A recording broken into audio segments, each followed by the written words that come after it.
Good morning, America. For our viewers in the West, the next 12 hours critical for Southern California. An update from Princess Kate and what comes after TikTok. Millions facing an extreme fire risk in Southern California. Another day with a rare, particularly dangerous situation, red flag warning. Fire crews working to put out hot spots. As new clues emerge about how the devastating Palisades fire may have started. Why this video may hold answers. As crowds grow of people just trying to get mail and medication. Deep freeze, the extreme cold warning, where we could see wind chills as cold as negative 22 degrees, as the frigid air creates dangerous driving conditions. Confirmation showdown. Republicans appearing united around President-elect Trump's pick for defense secretary, as Democrats grill him on his views on women in combat and his ability to lead the Pentagon. Two men dressed as Amazon workers forced their way into a man's home. Now the invasion investigation and the search for suspects. What's in your wallet? A new federal lawsuit says not enough for some Capital One customers, accusing the bank of cheating them out of more than $2 billion in interest. ABC News exclusive with the mother of the Navy SEAL recruit Kyle Mullen, who died after completing Hell Week almost 3 years ago. He was just trying to be a hero and protect people, and it happened by his own country, by his own military. Her demand for accountability after the cases against the men she blames for his death were dismissed. Princess Kate revealing she is in remission, nearly a year after the royal's cancer diagnosis, after making a surprise visit to the hospital where she was treated, sharing her experience and her message to anyone fighting cancer. And the double mission to the moon. Blast off overnight for SpaceX's Falcon 9 rocket. And what else is launching in 2025? Live from Times Square, it's Wednesday. Good morning, America. We do say good morning, America, on this Wednesday morning. Another journey to the moon is happening right now, so we called in our spaceman. No, not you. No, you're talking Gio Benitez. That's the man. He is excited, as are you, about this mission, and Gio's going to tell us more just ahead. He is the perfect person for that. And also this morning, the new information about what may be driving higher costs for prescription medications. And we begin with the fire emergency in Los Angeles. The most severe wind warning is in effect again this morning, threatening to start new fires, spread existing ones.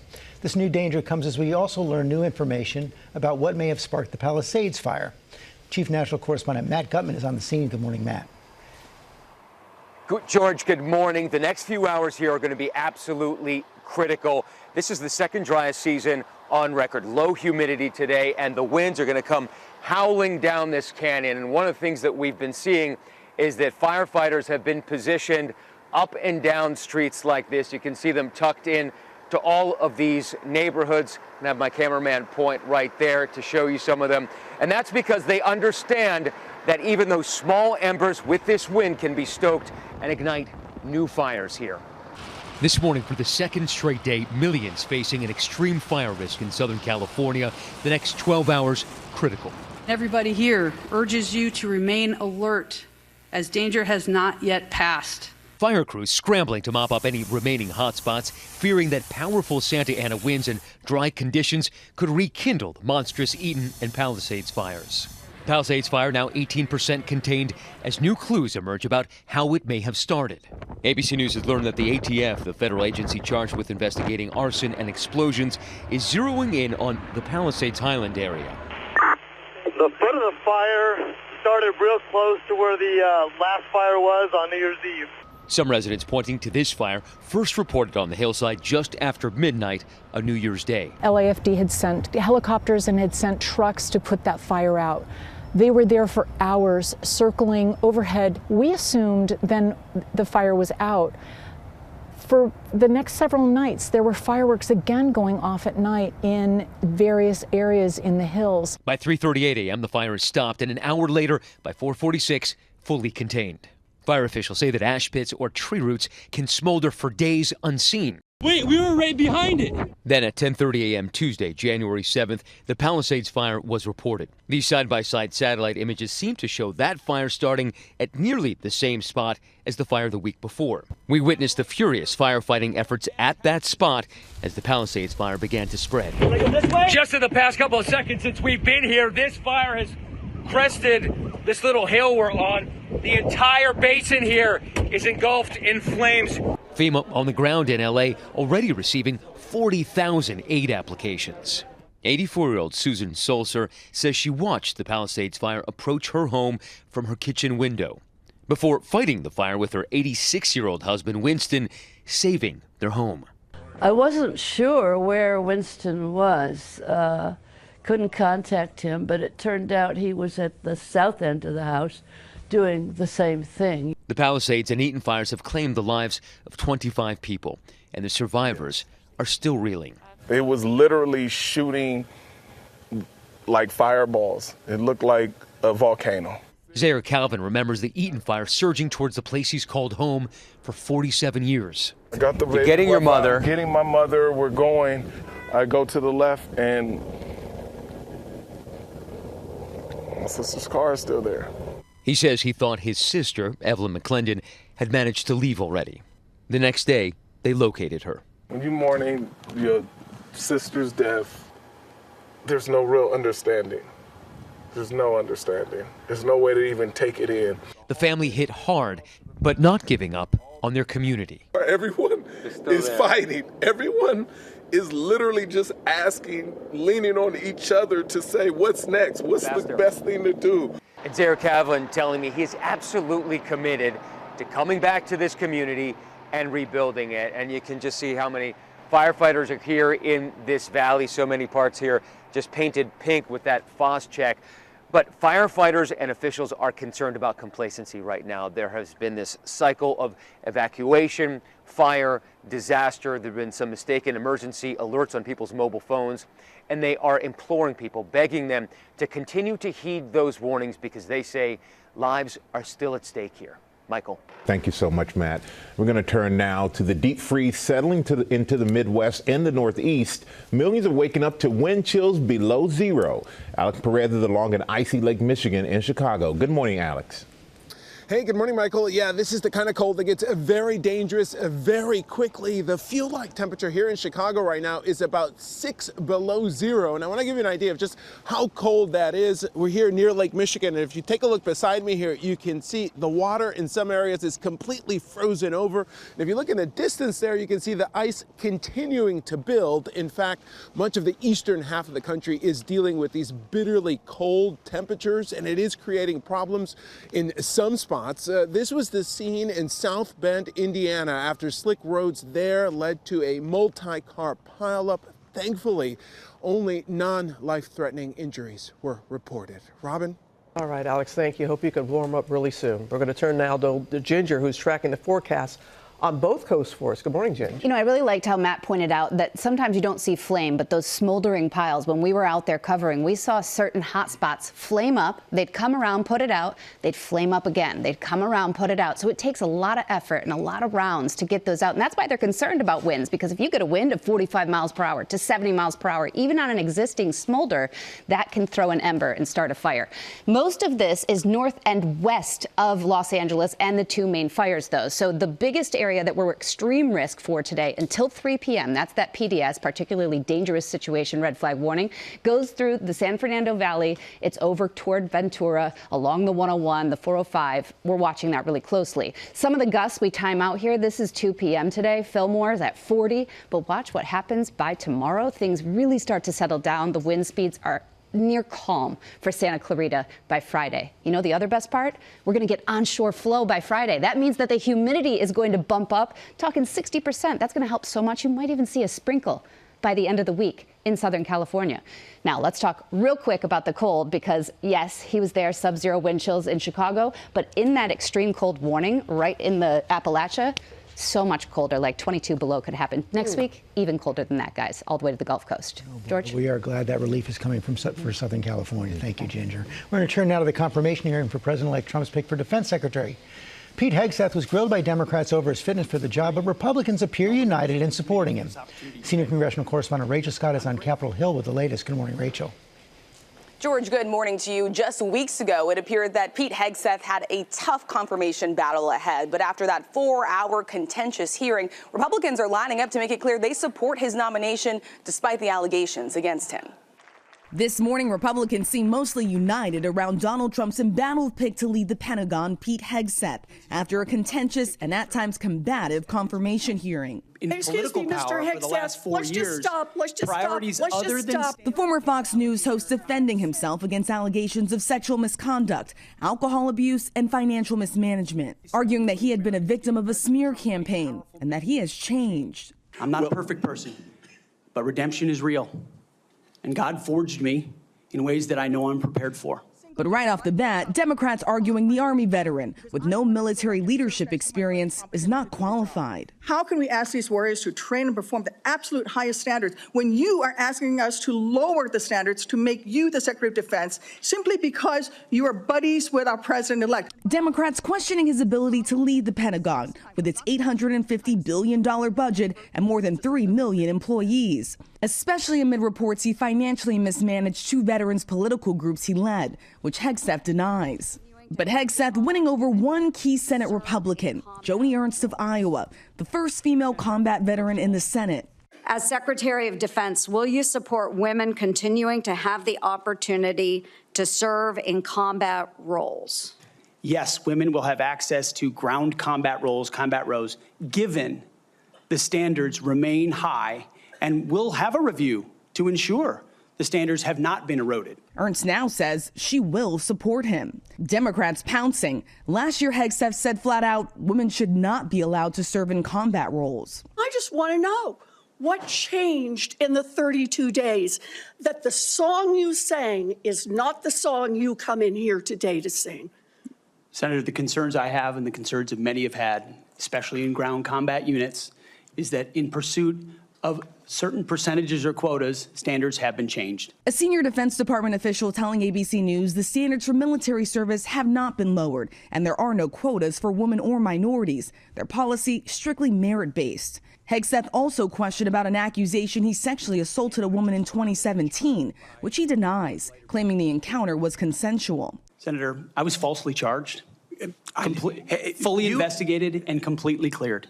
So you think you were completely cleared because you committed no crime? That's your definition of cleared? You had just fathered a child 2 months before by a woman that was not your wife. Republicans rallying behind him. He will inject a new warrior ethos into the Pentagon, a spirit that can cascade from the top down. So Hegseth ultimately coming out of that hearing stronger with the support from that key Republican Senator Joni Ernst. And it is now another marathon day of confirmation hearings up on Capitol Hill. So up next, you have Senator Marco Rubio, who is Trump's pick for Secretary of State. Also today, Trump's pick for Attorney General Pam Bondi taking some tough questions in this very room about how she plans to carry out Trump's vision for the Department of Justice, including his pledge to pardon the rioters who attacked the Capitol on January 6th, Michael. We know you'll be covering it all for us, Rachel. Thank you so much for that. And we're going to go overseas now, where there is growing hope this morning that a ceasefire deal between Israel and Hamas may be imminent. Our chief foreign correspondent, Ian Pannell, is tracking the latest. Good morning, Ian. Yeah, good morning, Michael. ABC News learning that Israel and Hamas have agreed on the core elements of a ceasefire deal and that Hamas has indicated it's going to respond positively. An Israeli government official telling us that they hope to announce something soon. President Biden's team and the incoming Trump administration both involved in the negotiations that have been taking place in Qatar, and reminded that the key elements of phase 1 of a deal includes a 6-week ceasefire, the release of 33 hostages taken on October the 7th, 2023, and hundreds of Palestinian prisoners. Robin? Hoping for that deal to get done, as you know. Ian, thank you. Now, the new federal lawsuit that accuses Capital One of deliberately underpaying interest to millions of customers. Our chief business correspondent, Rebecca Jarvis, is here. Got those details? Good morning. Absolutely. Good morning, Robin. Guys, nice to see you. And you probably know their ad campaign that ends with the question, what's in your wallet? Well, the government says millions of Capital One customers should have a lot more in their wallets. The Consumer Federal Protection Bureau alleges Capital One cheated its customers out of more than $2 billion in interest by creating 2 nearly identical identically named savings accounts. 360 Savings and 360 Performance Savings. The difference, that Performance Savings account offered interest rates 14 times higher than the other one. The government accuses Capital One of misleading customers about the higher interest performance account and even banning employees from telling existing customers about it. So they could have switched and made more interest. They didn't tell them, according to the government. And according to the government, they also, Capital One, misled customers about having one of the highest interest rates. Yes, the advertising is what the government is focusing on here. And the government, Robin, alleges that Capital One advertised that 360 savings account as having one of the nation's best and highest interest rates.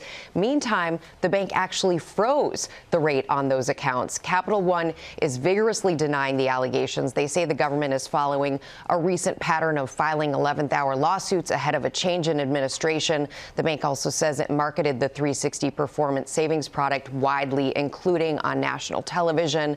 The feds are requesting a jury trial here, and Capital One says it will vigorously defend itself in court. A lot of people are going to be looking at their account very closely. Absolutely, yes. All right, Becca, we'll have you back in Thanks, just a bit. Robin. Thank you. All right, we're going to go now to the double mission to the moon. Overnight, SpaceX's Falcon 9 rocket lifted off, and our space guy, Gio Benitez, was tracking it, of course, and tracking what else is going to be launched in 2025. Gio, good morning. You're a space guy, too, though, all right? Let's go for two here. It's a double moonshot. A SpaceX rocket took off from the Kennedy Space Center around 1 a.m., carrying not one, but two lunar landers. They shared a ride to save money, but they separated about an hour later, taking separate routes to the moon. It should take a couple of months for both to get there. Now, for Tokyo-based iSpace, this is moon landing attempt number 2, and if successful, its rover will conduct experiments, including some designed to find food and water sources for future human moonwalkers. American company Firefly sent its Blue Ghost lunar lander, also with several experiments to help better understand the moon's environment. It's set to reach the lunar surface there in March. Now, these missions will help get astronauts back to the moon with the Artemis mission. And again, the whole goal here is to eventually use the moon as a home base for travel across the universe. Now, in that search for food and water, Will Reeve made the joke backstage, well, at least they already have some astronaut ice cream. See, this is what he was worried about, that there would be no laughs. I delivered it. You didn't sell it, Gio. Coming up, Princess Kate is sharing some big news about her health. Lama Hassan is at Buckingham Palace with the details. Hey, Lama. Hey, George. Princess Kate revealing that she's now in remission from cancer, saying she's adjusting to her new normal after finishing treatment. I'll tell you more about that coming up. Plus, our exclusive with the mother of the Navy SEAL recruit who died after completing Hell Week, now demanding accountability after the cases against the men she blames for her son's death were dismissed. And the search for two men dressed as Amazon workers who forced their way into a man's home. Coming up with a potential TikTok ban just 4 days away, what you need to know about some of the other apps users are turning to. We'll have that when we come back with more GMA.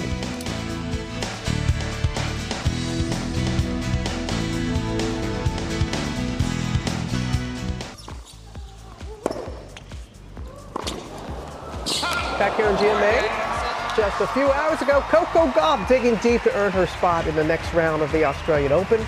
Much more on the tennis stars that are winning down under. Coming up with Lara in Pop News. That's a good run so far. Yes.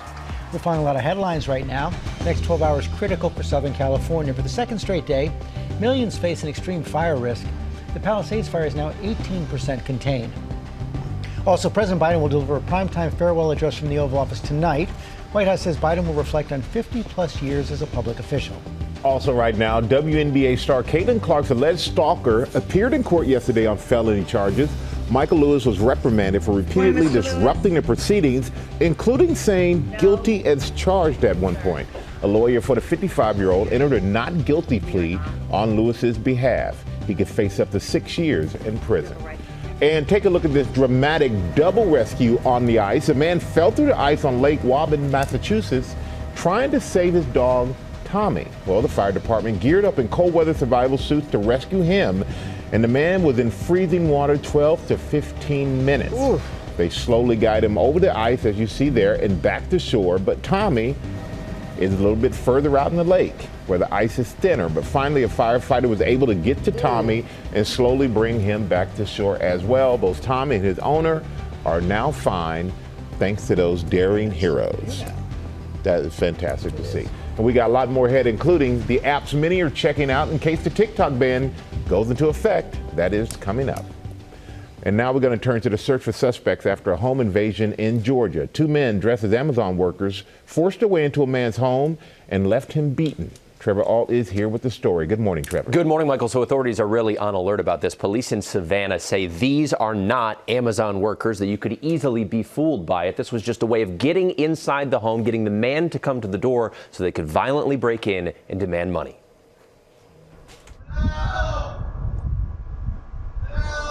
This morning, police on the hunt for these 2 men, allegedly dressed as Amazon workers, package in hand, breaking into this home, leaving the man inside beaten and bloody. This surveillance footage captured next door. According to the police report, the suspects asked the 66-year-old victim where the money was before striking him in the head with what may have been a sledgehammer. Soon after, the men seen running away as the victim cries out.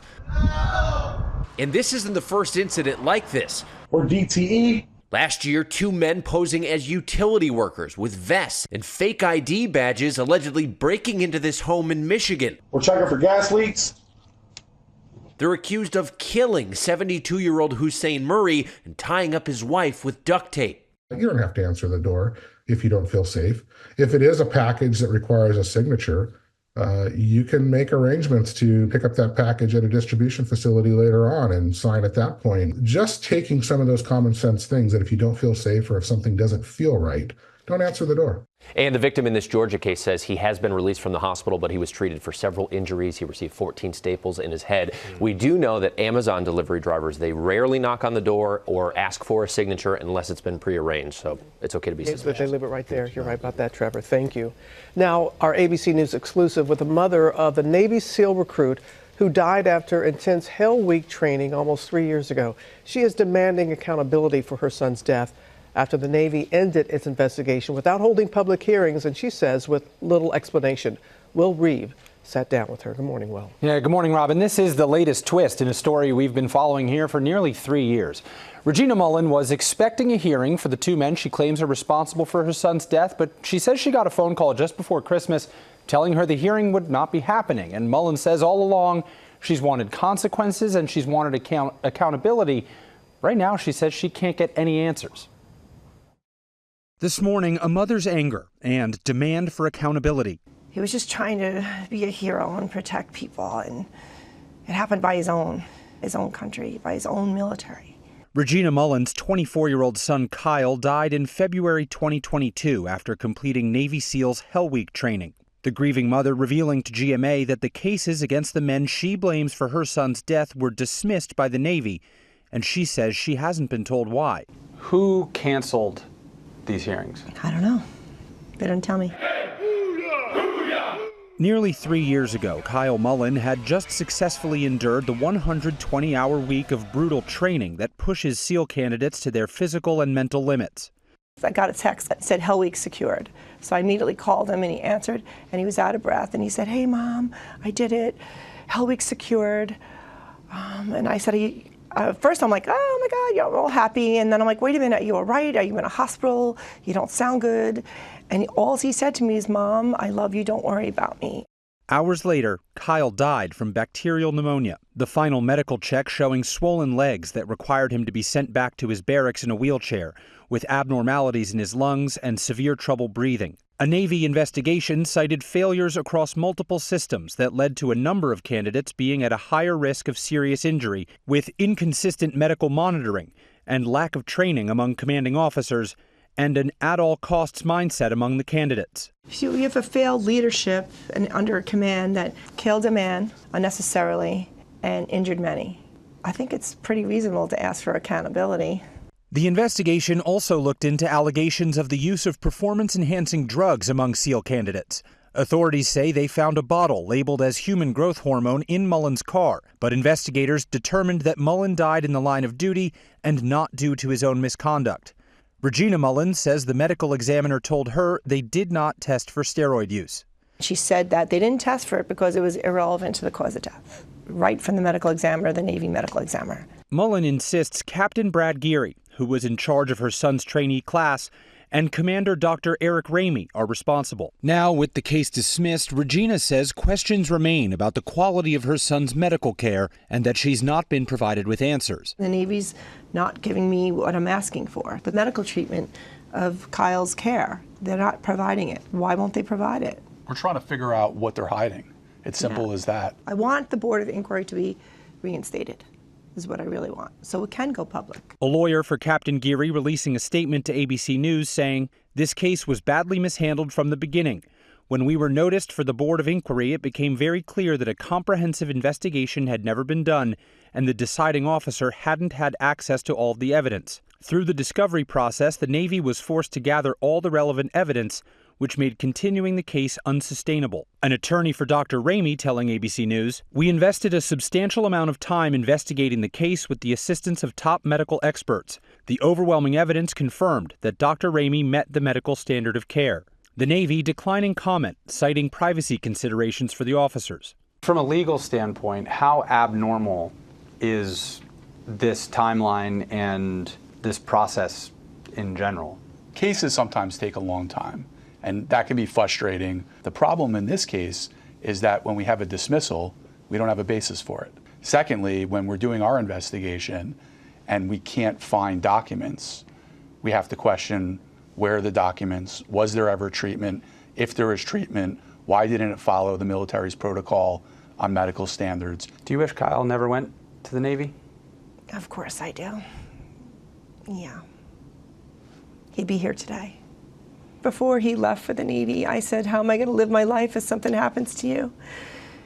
He said, Mom, you're the strongest person I know. You got this. I feel like he's counting on me to do it. If I don't, who will? Since her son's death, Regina says she has seen some improvements in the medical protocol, saying candidates' vitals are checked more consistently and preventative antibiotics are administered prior to Hell Week so sailors don't get pneumonia like Kyle did. But Regina says more work needs to be done. Hopefully she'll get the answers she's looking for. All right, well, thank you. All right, thank you, Will. For the latest on Princess Kate, the royal shared that she is in remission from cancer, now focused on her recovery after a surprise visit to the hospital where she was treated. Lama Hassan is at Buckingham Palace with all the details. Good morning, Lama. Yeah, good morning to you, George. For Princess Kate, this was an incredibly poignant visit, going to the very hospital that she was treated at, meeting other cancer patients. You know, she's always been good at empathizing, but this time she has a new understanding of what they're going through. It was deeply personal. This morning, Princess Kate adjusting to a new journey, life in remission. Nearly a year after her diagnosis, the Princess of Wales telling the world on social media, "It is a relief to now be in remission and I remain focused on recovery." As anyone who has experienced a cancer diagnosis will know, it takes time to adjust to a new normal. Remission means we are not able to see any cancer in the body at the current moment. Cure really means that we have a high confidence that there's no cancer at all. Very nice to meet you too. I'm the business guy. Very nice to meet you. I'm sorry to bring everybody. After being largely absent from public life last year, the 43-year-old kicked off the new year with a poignant return to the hospital where she'd been treated. Her first solo engagement since the diagnosis. Stay strong, okay? Kate meeting with fellow cancer patients, sharing her experience, telling one what a shock chemotherapy was, and another how much she craved sunshine and water while undergoing treatment. Just when you start to feel a bit better off back of the two treatments, you're then like, I mean, today I feel great. The princess also thanking the Royal Marsden Hospital staff, writing, "My heartfelt thanks goes to all those who have quietly walked alongside William and me as we have navigated everything." For everyone facing this disease, in whatever form, please do not lose faith or hope. You are not alone. Kate shocked the world when she announced last March that she was receiving treatment for cancer. Presumably she has decades of life ahead of her now that hopefully the cancer is behind her. And that means focusing on what are the things that could potentially affect her life years and decades from now. And while Kate is in remission, we know that the king is continuing his treatment this year.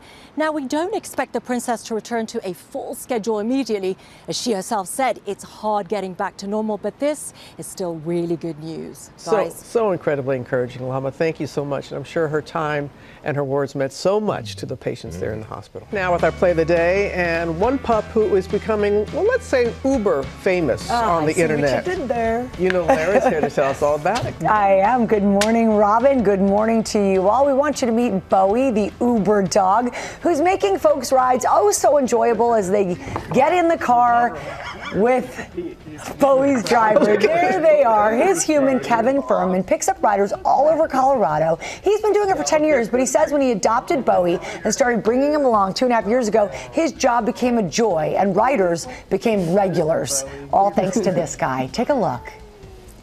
Am I allowed to pet him? Yes, he loves pets. Oh, hi, I'm so mean. Hello. Wait, stop, that's too funny. I'm glad we Ubered. Bowie's holding your...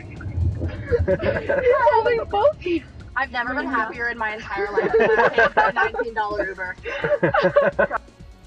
He is loved. Today, Bowie has over 522,000 social media followers.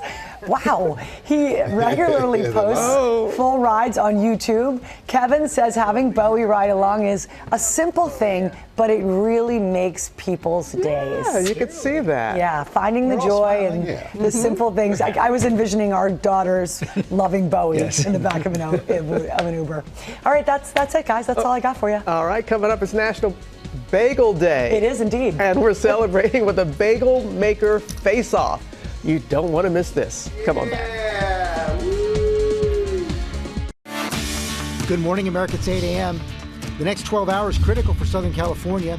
Millions facing an extreme fire risk as new clues emerge about how the devastating Palisades fire may have started.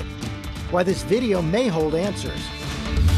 The Hill stars Heidi Montag and Spencer Pratt speaking about losing their home in the Palisades fire. Obviously, I'm in shock and my brain's not functioning. What they've lost and the surprising silver lining since the fires. Tagging in for TikTok. How did we not know about this app before? What you should know before you download certain apps, with the TikTok ban set to take effect in days. It is Hitman. Get ready for a whole lot of fun. We're celebrating National Bagel Day. 2 of the best spots in the country going dough to dough, making us their best breakfast sandwiches on a bagel. Upside down and inside out. And it's one of them good days on GMA because we're kicking it with Keke Palmer. Here to talk about her new movie with superstar singer SZA. And she's saying, Good morning, America. Live from Times Square, it's Wednesday. Good morning, America. I think she was thinking of you when she made that little laugh. Good morning, America. Good morning to Keke. We love having Keke here. She just makes everybody happy. Everybody smiles. Like she walks in the building and everybody's excited that she's here. Cannot wait to hang out with her a little bit later. We will. And just ahead, an update on a big debate. How much alcohol is safe? We're going to break down the new report about drinking. First, we have a look at the top stories breaking at 8. We start with the fire emergency in Los Angeles. The most severe wind warning is in effect again, and it's as the winds are threatening to start new fires, spread existing ones. I want to go back to our chief national correspondent, Matt Gutman, on the scene. Good morning, Matt. And George, fire officials tell us the next few hours are going to be absolutely critical. Very low humidity right here. This is the second driest season on record, and that wind's going to come howling down this canyon, which is why they have staged a monumental amount of resources here. 15,000 firefighters in Southern California right now. And I just want you to count. 1 truck, another one tucked in here, a third there, 4, 5, 6 fire trucks just in this canyon, because they know that once that wind kicks up, it can turn those embers into an inferno. This morning, for the second straight day, millions facing an extreme fire risk in Southern California. The next 12 hours, critical. Everybody here urges you to remain alert, as danger has not yet passed. Fire crews scrambling to mop up any remaining hot spots, fearing that powerful Santa Ana winds and dry conditions could rekindle the monstrous Eaton and Palisades fires.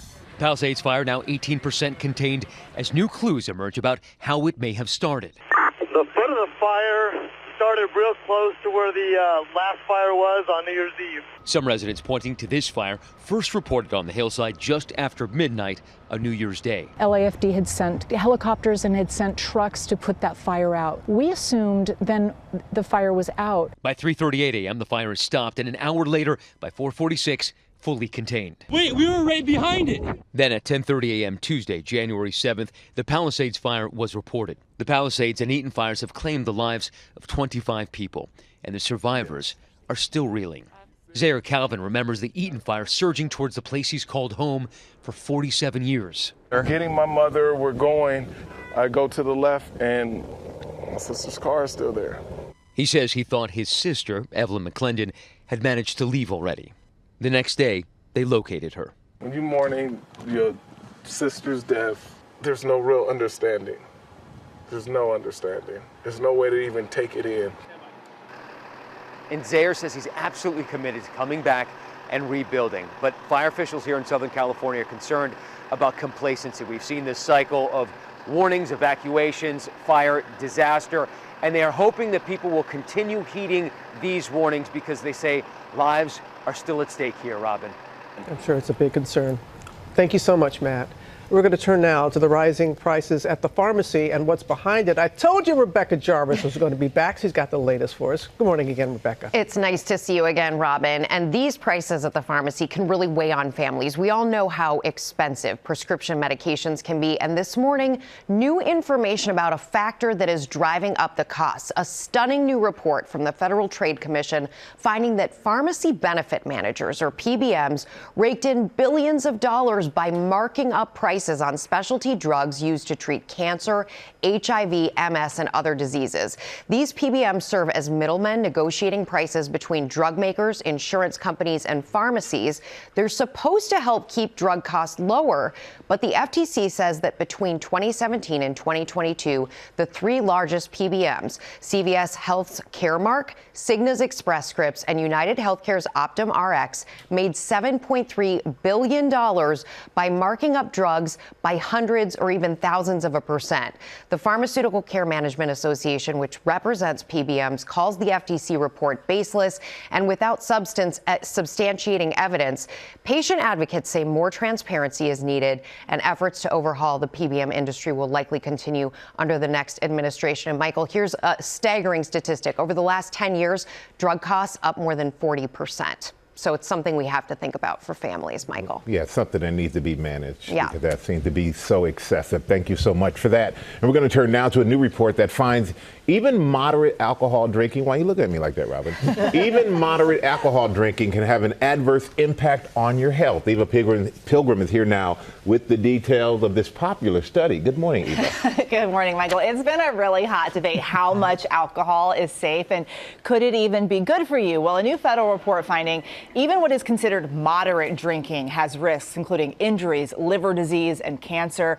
The current guidelines define moderate as 7 drinks per week for women, 14 for men. This report finding even at that amount, it could negatively affect your health, and that risk is higher for those who smoke, don't eat well, aren't active, who are obese, have hepatitis, or a family history of certain health issues, and the risk may be higher for women than men.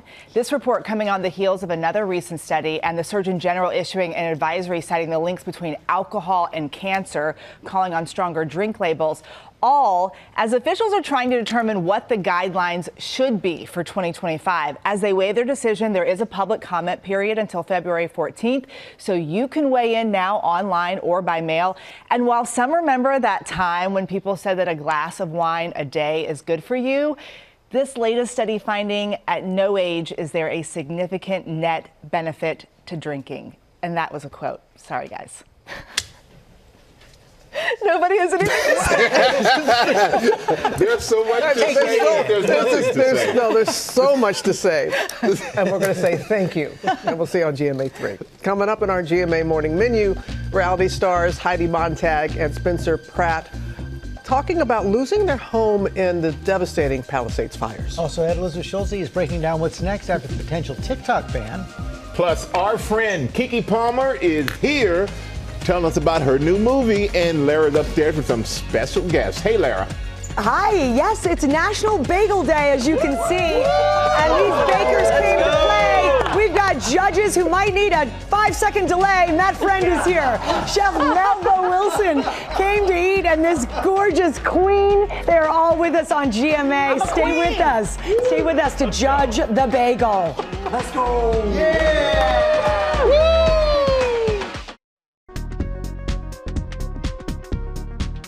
We are back now with our GMA cover story as the devastating fires ravage the LA area. Reality stars Heidi Montag and Spencer Pratt are sharing their loss and how they are trying to pick up the pieces. Jacqueline Lee sat down with them for us. Good morning, Jacqueline.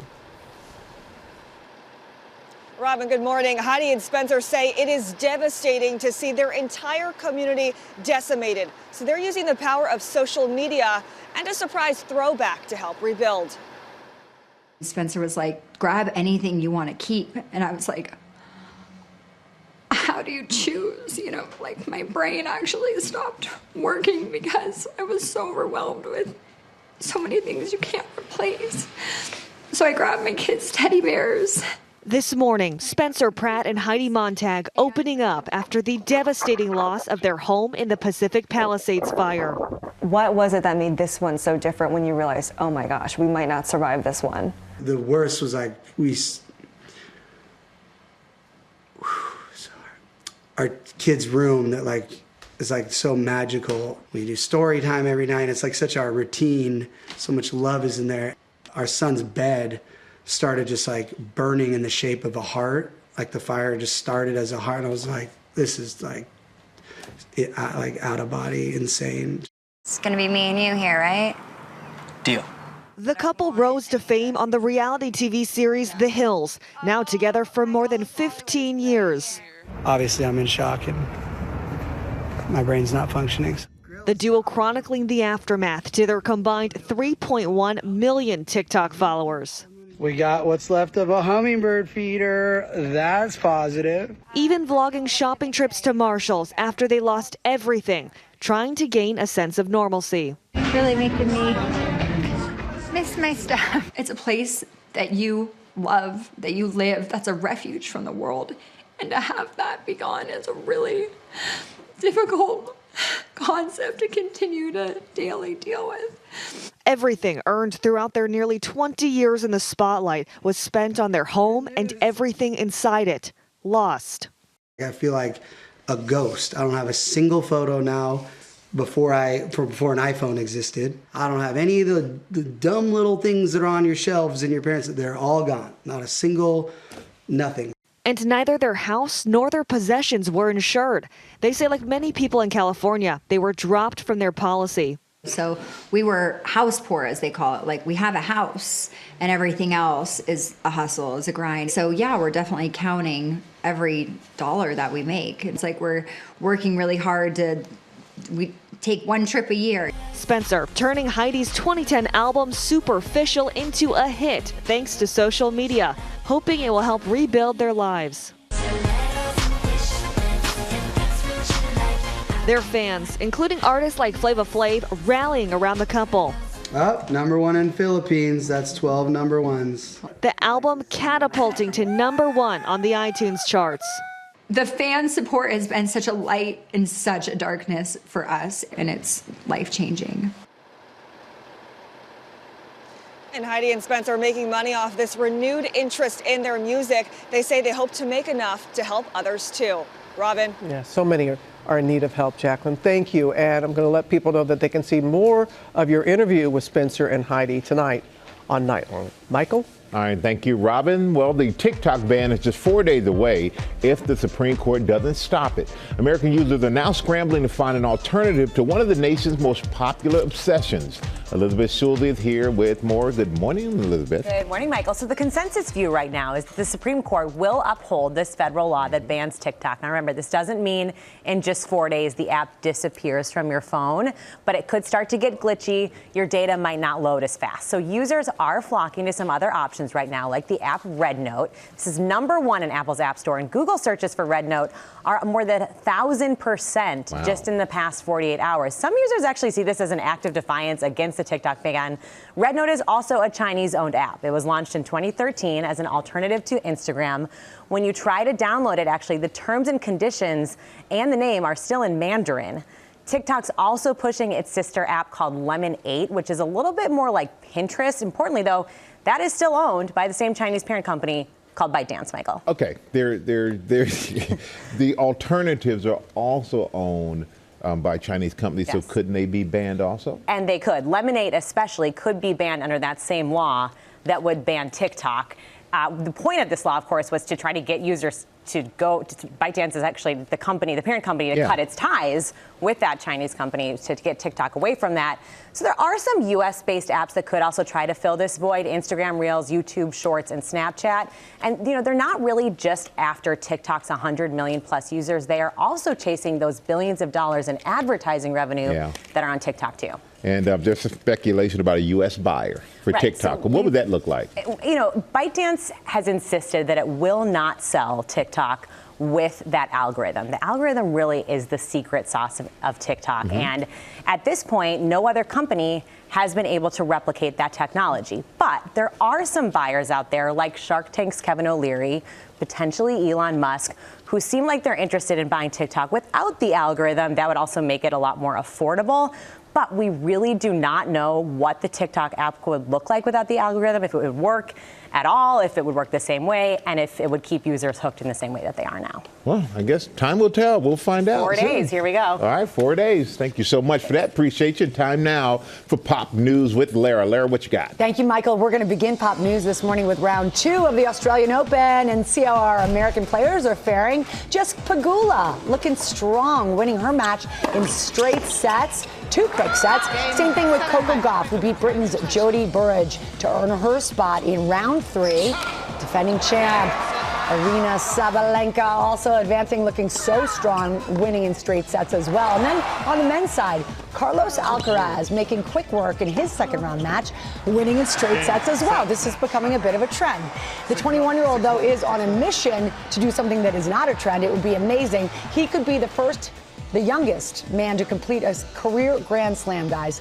Meanwhile, if he does it, I don't want to get ahead of myself, but he's looking good. So is Novak Djokovic. He hit the court and he triumphed in the second round as well. That win giving Djokovic the all-time record for most Grand Slam single matches played among men and women, 430 to be exact. But there is a Cinderella story that has everyone talking. An 18-year-old Brazilian player ranked 112th in the world, but he upset number 9 seed Andre Rublev in straight sets. His name, remember this one, João Fonseca. He played for the first time ever in the main draw. He credits his hero, Roger Federer, with his win. Like Roger says, talent's not enough with hard work, so I put a lot of hard work. Just me and my team knows that. There you go. Hard work. It's all about it. The Australian Open round 2 continues tonight at 9 p.m. Eastern. If you're a night owl like me, it's good stuff. Also this morning, everybody, musical artist Bad Bunny is making history. The Superstar's latest album, we've got a fan right here, just helped him become the first Latin artist in history to have 100 hits on the Billboard Hot 100 chart. And an incredible feat. All 17 songs on this latest album, which is called Debí Tirar Más Fotos, which translates to I should have taken more photos, debuted on the Hot 100 earlier this month. Every single song on the album. Yeah, it did. Meanwhile, the album itself debuted at number 2 on the album's chart, and the 2025 Grammy nominee is making the most of this momentum. He's just announced a 21-show residency at the Coliseo de Puerto Rico in San Juan, running every weekend from July through August. The first 9 performances, though, are reserved only for the residents of the Well island. done. Good. He's such a good guy, too. We've had him on the show. Couldn't be happier for him, and his music is great. In movie news this morning, Robert De Niro is ready for his close-up, and he's ready for his close-up. What? For his next film, the Oscar-winning actor is starring alongside Robert De Niro. That's right. Robert De Niro is taking on dual roles in his upcoming crime drama, The Alto Knights, playing two warring gangsters, Vito Genovese and Frank Costello. The movie follows the two New York organized crime bosses who go from best of friends to rivals as they vie for control of the city. De Niro working with familiar company. The screenplay is written by Nicholas Pileggi, who wrote Goodfellas and Casino. Barry Levinson is the man behind Rain Man and Wag the Dog. He'll direct. Wow, this sounds good. The Alto Knights hits theaters March 21st. So if you liked Robert De Niro, two for the price of one. It feels very Susan Lucci, All My Children. I like it. I like it a lot. There's a connection right there. Just like GMA, Space Mountain in Walt Disney World is celebrating its golden anniversary this year. The attraction turns 50 today. Millions have experienced the ride, including Ashan Singh, who's here to tell us about its history. Good morning, Ashan. Good morning, George. And that's right, a half century for what I would argue is one of the greatest rides out there. Space Mountain is celebrating the Big 5-0, and we took a look at just how the roller coaster changed the game. For 5 decades, Space Mountain has towered over Tomorrowland. And this morning, the rocket roller coaster through space is turning 50. So fast. I like the twists and turns, and just when you think the ride is over, there's another jump. Walt Disney first having the idea during the 1960s space race. Ahead of its time, the coaster wouldn't blast off until 1975. Everybody has their own memory of it and story to tell. Some of us can remember riding it as kids, and then we've brought our kids, and in some cases, grandkids. And former Space Mountain cast members Michael and Caitlin Scott making memories of their own with 1-year-old daughter Stella. Stella is actually the name of what they call the ride. If you work here, you know it's basically like its adopted name, so to speak, and we just felt it was super special to name her that. Almost there. We take her picture in front of the height stick just to see as she grows, and one day we'll get to take that picture of her actually tall enough. She said, I'm going! Her first ride will 100% be Space Mountain. People travel all over the place to come ride Space Mountain, and the fact that that's like where we became who we are in our relationship and in our work life, getting to be a part of that is really special. I love this ride. And Space Mountain really is the blueprint, going on to inspire future Disney coasters, including fan favorite Rock and Roller Coaster. During the design process, Imagineers wore headphones on Space Mountain to see how music changed things up. It also inspired Cosmic Rewind, another wildly popular spin through outer space. Guys? Space Mountain. Everybody has a memory. We all have our Space Mountain story. Exactly. I feel like it's the first big boy roller coaster I ever took, right? It'll always be the OG. Exactly. Indeed. Perfectly said. Yes. We have the United States of Bagel Showdown coming up.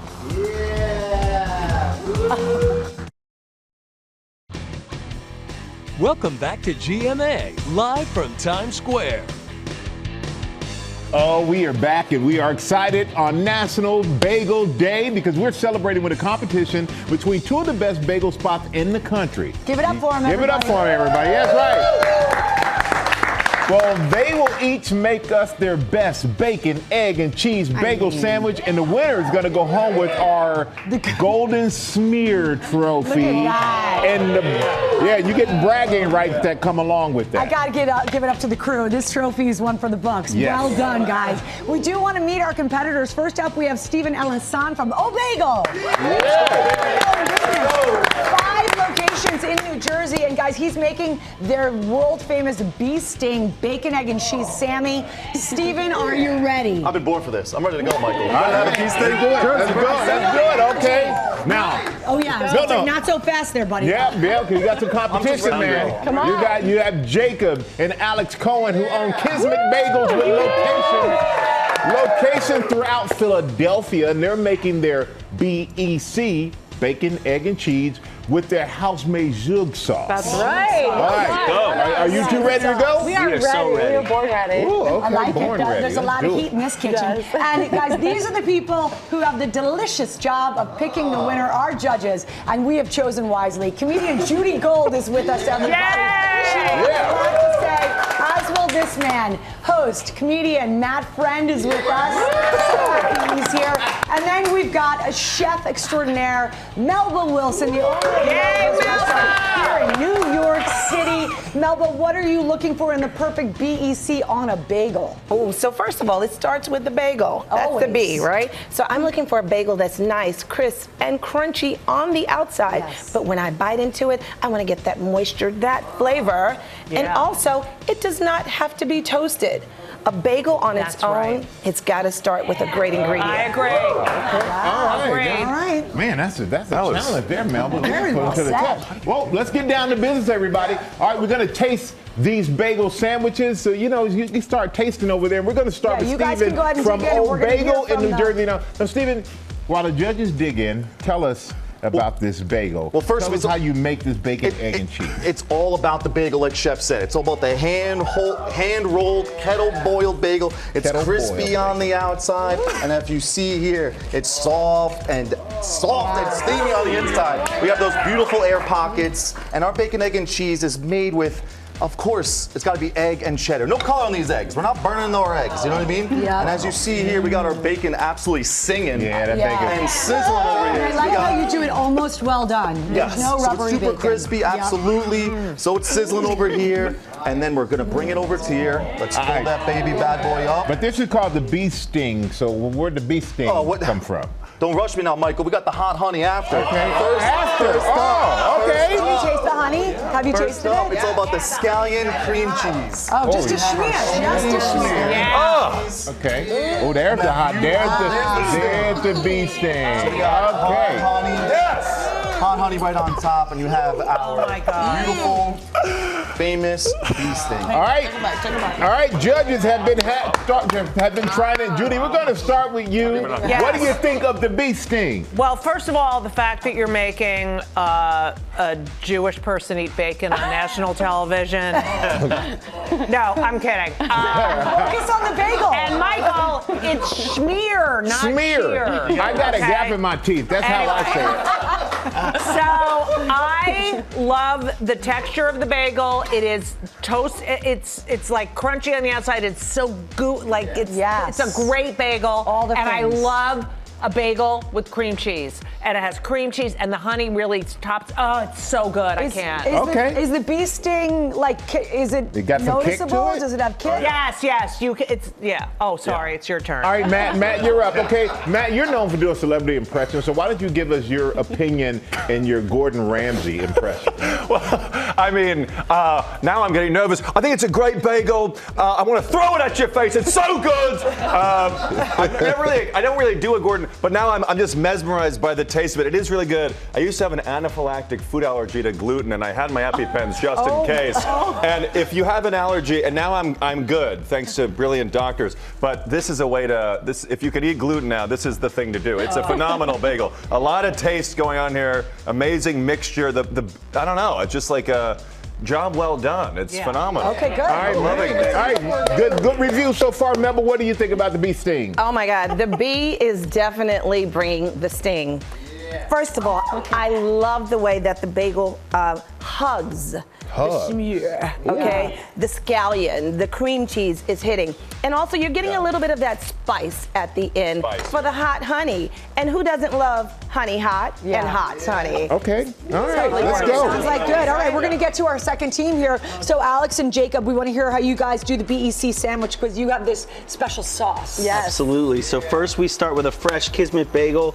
We do more of an Old World artisanal rustic bagel, kettle boiled, crispy on the outside, fluffy in the middle, and we smother it in house-made everything seasoning. Yeah, you really do. The seasoning is not spared. No, absolutely definitely not. Okay, First so thing, you go we're with gonna butter. lather it with the butter. Yeah.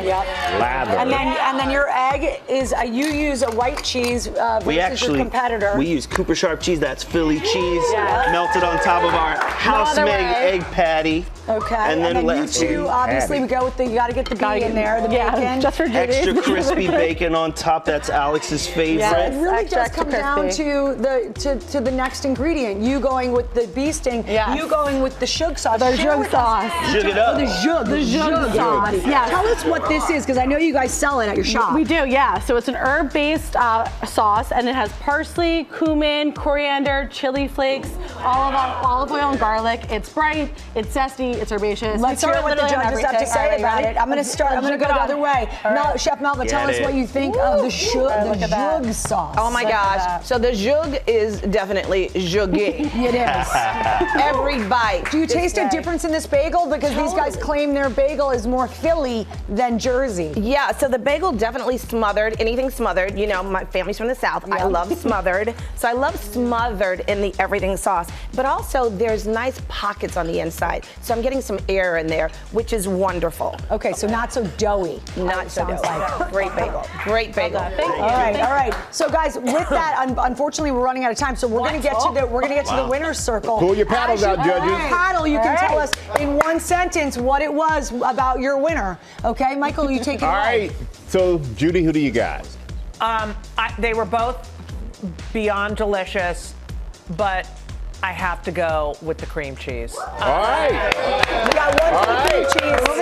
All right, Matt. Matt, who do you like? You know, this, Stanley Tucci would be very excited about this jug sauce. It's kind of as the olive oil is to the Italians, the jug is to this bagel. I have to go with the Kismet bagel. Okay. All right. One for Old Bagel and one for Kismet. Melba, you're the tiebreaker. What do you like? It came down to the classics. It came down to the classic for me. And for me, it is about the hand-rolled bagel. It's the, oh my God. Oh, there we go. Well, congratulations. Oh, Bagel, you're our winner of the United States of Bagel, my friend. There you go, brother. But as these guys just said, everyone's a winner when you're having Everybody's winning. These guys are my friends from Philly. Respect to them. Both great guys, bagels. thank you. Happy National great Bagel Day. bagels. Thank you to our judges. You guys were funny and great. She hadn't stopped talking since she got here. And we wouldn't change a thing. Keke Palmer, everybody. She is back. She is back at her old stomping grounds. I know. I miss all you guys so much. It's so good to see you. It was so good to see. One of them days. Yes. One of them days, January 17th. I cannot wait for you guys to check this out. It's hilarious. It's hilarious. Shout outs to SZA. It's such a fun comedy about two best friends, Drew and Alyssa, trying to make their money for their rent back in one day. So it takes the course of one day, tons of hijinks. It was a lot of fun to film. You and SZA. Yes. It seems like y'all knew each other forever. That chemistry. We were even shocked by the chemistry ourselves. Just literally the moment we met on SNL, it was like, hey girl. And then we started doing chemistry reads for the movie. It was like, are we the same person, different font? Ooh. Like, it was just like. That's great. Just like when we first met. Exactly, as only you can do. But your first time producing a film. Yes. What was that like? I mean, I've produced smaller things before, but in terms of a feature, this was really a big. And you know, so funny. I started on this project when I was working still here. Oh, I didn't know so that. that's how long it's taken for us to really develop it and get the script right, and then obviously find the right cast. Shout outs to Issa. I mean, this is started with her. Ray. Yeah. She pulled me in. Yeah. So I think we got to just show it because it's so good. Yes. Take a look. Alyssa, what are you doing up there? Get down! Somebody threw some retro Jordans up here. You know how much that's worth? So what? You about to die. Get down! Cover up, your lady bits are showing. Lucky, how did she get up there? I'm gonna have to go get her. No, don't do that. I done seen fat squirrels fly up there with both just too big for it. Take heed! Alyssa, be careful! Somebody take heed. Heed is not being taken. Catch! It's getting hot. You about to get electrocuted! It's gonna be shea butter smell all over the hood. I love Cat. Shout out to Cat Williams, too. Oh my gosh, so funny. The title of this is so fun, too. One of them days. Who can't relate? You know what I mean? Because we've all had them, especially now with me as a new mom. I have them. It's just a fun thing to say, but let's talk about the stunts you guys were doing, or SZA was. Yes. So we did some running around, a couple of little, a lot of physical comedy moments. I think that might have been one of our biggest stunts. We also did jump out of an ambulance, so that was one that we did as well. But yeah, she did so so good. It's so fun. I just love this team. So you have SZA, you have Issa Rae as a producer, you have Janelle James from Abbott Elementary And on who as don't well. love Janelle? Yeah, what a She's fun awesome. set. Very fun set. And the improv. There were so many opportunities for improv. And it was also cool to watch Issa. You know, we know her obviously as an actress, but she's also an amazing writer, producer. But seeing her in real time going back and forth and, well, let's say this, well, let's do this, let's go in another direction for this. It was so much fun. Very creative, the whole environment.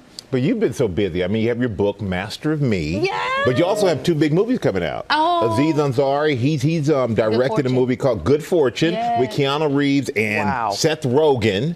And then you have a movie called The Pickup with Eddie Murphy. Yes. So, okay, which behind the scenes set is the craziest hijinks between the two? That's really, really hard because, you know, it's so funny. Everybody both of those projects are silly, but also they're very serious about their craft. Like Eddie is so serious about his job. He don't be playing around, but he's very fun too. Also watching him and Pete, because Pete Davidson was in that one with us too. I love was that. very sweet to see. The most hijinks, crazy hijinks. I mean, Seth Rogen, I don't know if I can say this on TV, but you know. We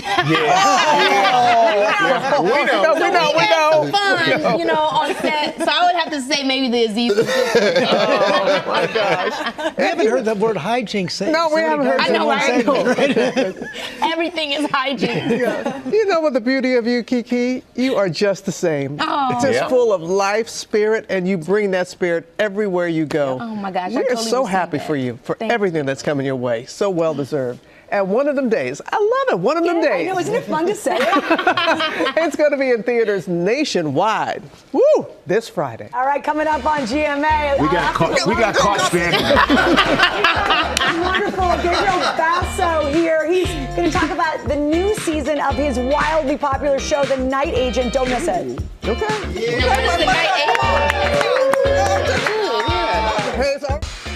Welcome back. We want to talk about the wildly popular show, The Night Agent. It's returning for season 2 and is one of the most watched series in Netflix history, over 98 million views. Let's take a look at a clip.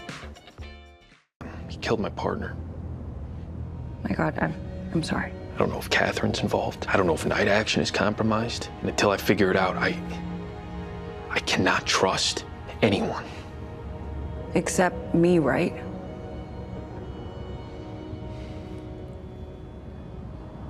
Except you.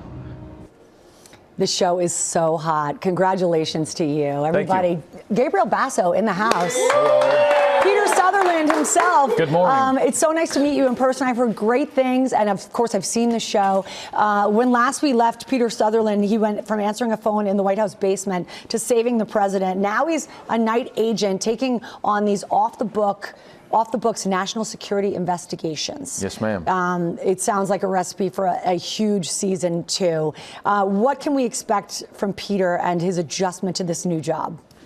I think it's better. I think with any promotion, obviously comes an expectation, a greater expectation, and he's sort of now been trained. He's gone through the pipeline, and now he's come out of it, and it's his first field deployment. So everything that happens in that world is a pretty high stress. It's not like an accident that he's saving the president now. Like now they know he's good at his job. And he's more proactive this season. Like first season, he was very reactive. Everything was happening to him. Yeah. And now he's sort of making things happen and making decisions. But the right thing cannot be done in a wrong way. And he's sort of struggling The right making thing cannot be done in a wrong way. Yeah, the ends don't justify the means. It's Yeah. a dangerous, slippery slope. And he just starts to justify a lot of decisions that he probably shouldn't be. So The numbers are staggering of how many people watch the show like religiously. Very, very addictive show. Everybody here is nodding. What do you think it is about your character Peter and the premise of the show that has caught on like this? an inherent distrust for government. Oh, no. No, I think, look, I think it's just a very, I think people like to see people go through things and not, treat them like insignificant or sort of robots or whatever. Peter suffers, Peter makes decisions, he lives with the consequences of those decisions. And it's not lost on me, how many people enjoy this show, your time as a person, your free will. is the most important thing that you have. And for someone to voluntarily choose to spend time watching my show, I think they added up the hours. It was like 900 something years of people. It's it's a big compliment. Yeah, it's also kind of terrifying that like it's weird. It's time is a very valuable resource, and for people to spend it watching me is like a bizarre feeling. But it's cool. Yeah, I'm psyched about it. We're it's happy for you. I know this is this was a huge break. I guess bad segue because I shouldn't say break when I'm about to ask you about stunts, because I know you insist on doing your own stunts. And if you've seen the show, it's like an edge of your seat kind of show. I insist on doing as much as I can. Josiah, my stunt double, has to sub in for things that insurance won't let me do. Yeah. But I think it's important, I would guess, to you. Yeah, and it's, look, I call it death by 1,000 cuts. Like, the more we cut things in fights, the more the audience is being lied to, and things are being hidden from them. And if that requires me to take hits, and be tossed around and then you'll do it. Yeah, I mean, it just makes for a more immersive experience. And that's why people love you. You're so authentic. You're very true to yourself and true to your craft. Everything I've read about you has just been incredibly complimentary, and the show speaks for itself. Thank you. It is a pleasure to meet you. I hope you'll come back. Of course. And I hope everybody will tune in. It is so good. Season 2 of The Night Agent premieres on Netflix next Thursday. Sorry, you have to wait a little longer. January 23rd. Come back, please. Yes, ma'am. All right. Oh, you don't call me ma'am. I have a feeling it's going to be one of them days. In the best way possible.